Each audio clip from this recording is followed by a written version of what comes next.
All right, this is the Fantasy Sports Boss with another video for you. Today, crisis point to Javonte Williams. And honestly, I could do a crisis point on the entire Denver Broncos offense. Nathaniel Hackett not doing the job. Russell Wilson not doing the job.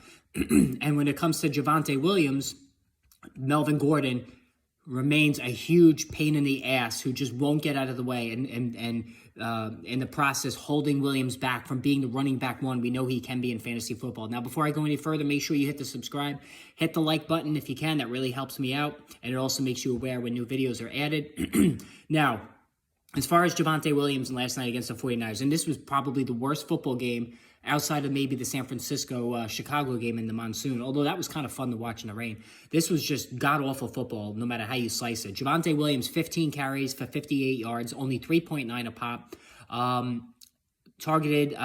Had 3 catches for only 2 yards, so he's hardly targeted in the passing game. So he led the Broncos in carries, but Melvin Gordon still got 12 carries himself for just 26 yards, 2.2 a pop, and added 5 catches for 29 yards. So, Melvin Gordon is not going away at the expense of Javonte Williams. And the real shame of it all, week 1, it looked like Javonte Williams was ready to totally explode. Now I'm pulling up his stats now. So going back to week 1, the excitement was palpable because Williams completely balled out and Gordon played sort of a subservient role. So against the Seattle Seahawks, 43. Now he only got 7 carries. That is a caveat for 43 yards, but he caught 11 passes for another 65 yards. So in PPR leagues, Javonte Williams looked like an absolute stud. But then next week against the Houston Texans, 15 carries for 75 yards, a nice 5 per carry average, but just 1 catch on 4 targets for 10 yards. And then, of course, last night, 3.9 a pop, only 3 catches for 2 yards. So sub 9+ fantasy points each of the last 2 weeks after getting 19+ in week 1. The entire offense for Seattle looks broken. Nathaniel Hackett looks like this year's Urban Meyer, maybe without the personal drama, but the on-field drama, not being able to deal with the clock properly in week 1. And Russell Wilson, I did a crisis point on Russell Wilson already, asking if he is washed.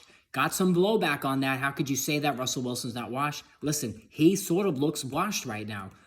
He's just not throwing the ball well. And here's the thing, too. So 20 of 33 last night for 184, and he ran for 17 yards. So on 6 attempts. So Russell Wilson is not a runner anymore. And I'm watching him yesterday working as a pocket passer. That doesn't work. Wilson's best is when he's running outside the pocket, improvising throws, throwing down the field. He's not doing that. He doesn't have the speed he used to have at 33, almost 34 years old. He doesn't have the juice in his legs anymore. 17 yards rushing. He didn't run the ball well last year either. Has hardly done any running this year.